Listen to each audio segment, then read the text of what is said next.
छात्र का पिता है जिसने पेपर माफियाओं से संपर्क किया। दर्शकों आप समझिए, ऊपर छात्र हैं, फिर पेपर माफिया आते हैं। जिन लोगों ने संपर्क किया, अवधेश के पिता, छात्र के पिता हैं ये, और रीना जो छात्र अनुराग की माता जी हैं, इन्होंने भी संपर्क किया था। रोशन गिरोह का मददगार है, अमित सॉल्वर है, नीतीश सॉल्वर है, और ये दोनों हैं गिरोह के मददगार। ये अब तक गिरफ्तार कर लिए गए। सोचिए आप, कितना बड़ा जाल फैला हुआ है, और इसी को लेकर पूरी तरह से अब सीबीआई मैदान में आ गई है। आइए मैं अब आपको बताता हूं किस तरह से मैदान में जब सीबीआई आई तो क्या माहौल चल रहा है। आप देखिए, एक्शन, आरोपियों को गिरफ्तार किया जा रहा है, और जहां से पेपर लीक की घटना शुरू हुई उसकी तह तक जाने की तैयारी की जा रही है। आइए मैं आपको एक और तस्वीर दिखाता हूं जो एक्यूज्ड है इस मामले में।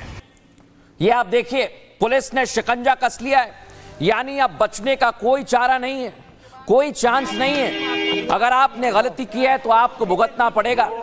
इसीलिए हम कह रहे हैं कि नीट के जो छात्र हैं जिनके साथ गलत हुआ है, उनके लिए इंसाफ की तैयारी की जा रही है। और ये आप देखिए, एक और मामले को लेकर लगातार जब जांच पड़ताल आगे बढ़ाई गई तो फिर गिरफ्तारियां और जो आरोपी हैं उन्हें गिरफ्त में लेने का काम किया जा रहा है। तो अब सबसे बड़ा सवाल ये दर्शकों, पटना में तो आपने देख लिया किस तरह से ये पूरा पेपर लीक का घटनाक्रम सामने आया, लेकिन एक और जगह है हजीराबाग। आखिर वहां का मॉड्यूल क्या है हजारीबाग का, वो मैं आपको बता देता हूं। पटना के बाद हजारीबाग मॉड्यूल सामने आ गया है। झारखंड से गिरफ्तारी हुई है, किस किस की हुई है जान लीजिए।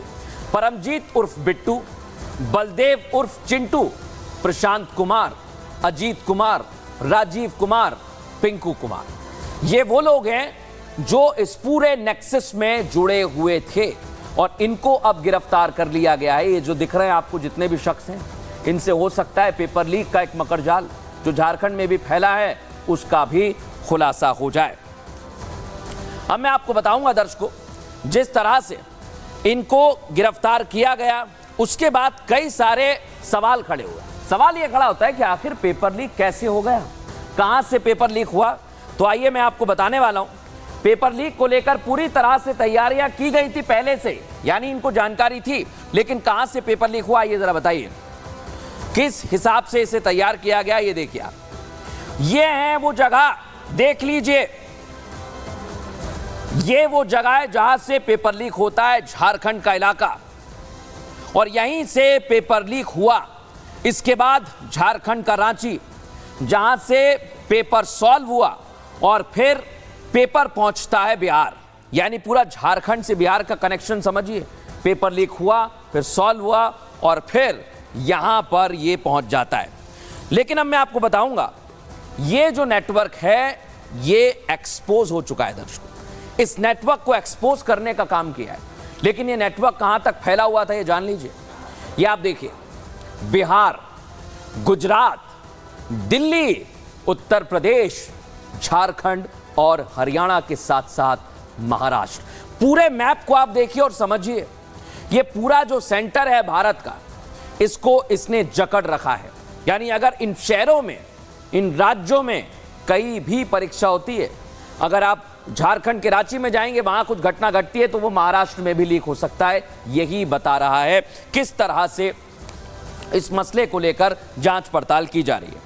लेकिन अब सबसे बड़ा और अहम सवाल यह है कि जिस तरह से अभी तक पूरे मामले को लेकर कार्रवाई की जा रही है, उससे सवाल खड़े हो रहे हैं कि आखिर ये जाल कहां तक फैला हुआ है, कितने लोग इसमें हैं, और अब तक किस तरह से छापेमारी की जा रही है।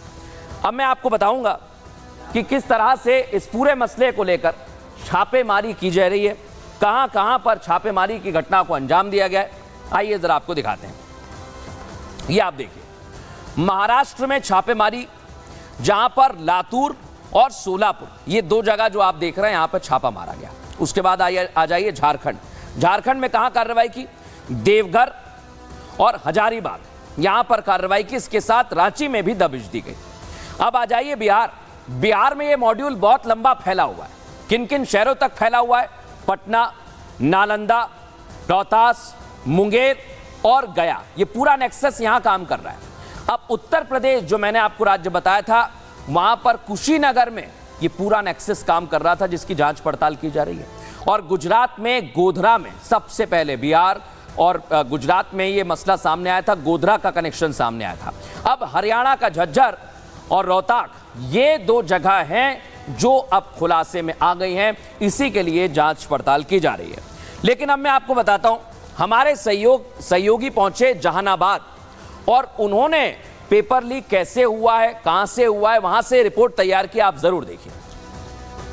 आज हम अतुल वत्स के घर पर है। जहानाबाद के बंधुगंज के रहने वाले अतुल वत्स, यही वो घर है जो अतुल वत्स यहाँ रहते थे। अतुल वत्स, हालांकि ये कहा जा रहा है कि उनके पिता यहीं रहते थे और अतुल वत्स कभी यहाँ रहे नहीं है। ये पुश्तैनी मकान है इनका और 5 से 6 कट्ठे में बना हुआ है। हम आपको घर भी दिखाने की कोशिश कर रहे हैं और बताया ये जाता है कि अतुल 15 से 20 साल पहले यहाँ से चले गए थे। यहाँ कोई स्कूल में पढ़ाई भी नहीं की थी। पुश्तैनी घर जरूर है। पिता किसी प्रशासनिक अधिकारी के पद से रिटायर हुए हैं और उसके बाद वो मुजफ्फरपुर या फिर दिल्ली में कहीं रहते हैं। लेकिन कहा यह जाता है कि अतुल ने शादी की थी किसी इंटर कास्ट लड़की से, अलग कास्ट की लड़की से शादी की। उसके बाद पिता नाराज हुए और उसके बाद अतुल को घर में उन्होंने एक्सेप्ट नहीं किया। अतुल उसके बाद यहां से चले गए और वापस लौटकर कभी अतुल नहीं आए। और सबसे बड़ा सवाल यह कि अतुल आए तो नहीं, लेकिन अतुल को ढूंढते हुए पुलिस कई बार, जी हाँ, पिछले 8-10 सालों में पुलिस कई बार यहां पहुंची और घर वालों से पूछताछ की गई है। हमारे साथ परिवार के जो लोग हैं, अतुल के रिश्तेदार जो हैं वो हैं। हम बातचीत कर समझने की कोशिश करते हैं कि अतुल आखिर है कहाँ और कैसे उनको पता चला कि अतुल इन सब मामले में इन्वॉल्व है। आप अतुल के भतीजे हुए जी। क्या नाम हो गया? रवि रंजन। रवि जी, क्या जानकारी मिल पाई आप लोगों को? पहले भी शायद परेशानी हुई, पुलिस आती थी, चाहे कहीं भी कोई मामला होता था, ऐसा लगता था कि अतुल इन सब मामलों में इन्वॉल्व हो सकता है। देखिए, मैं अभी 10-15 दिनों से बाहर था, चूँकि मैं यहीं रहता हूँ, मेरा बिजनेस है यहाँ पे।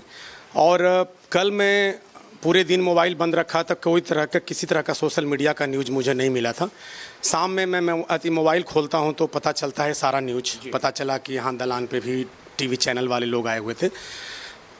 तो जब न्यूज़ में पढ़ने लगा तो फिर लगा कि वही पुरानी कहावत, कुछ समय पहले भी अगर कहीं भी सॉल्वर गैंग से संबंधित या कुछ विवाद उठता था तो कहीं ना कहीं कुछ न कुछ टीम यहाँ पर आती रहती थी। पूछताछ, वही जवाब उस समय भी दिया जाता था, वही जवाब आज भी है कि घर पैतृक गांव तो ज़रूर बंधुगंज है उनका, लेकिन इस गांव से, इस गांव के मिट्टी से, इस गांव के लोग से कहीं दूर दूर तक उनका नाता नहीं।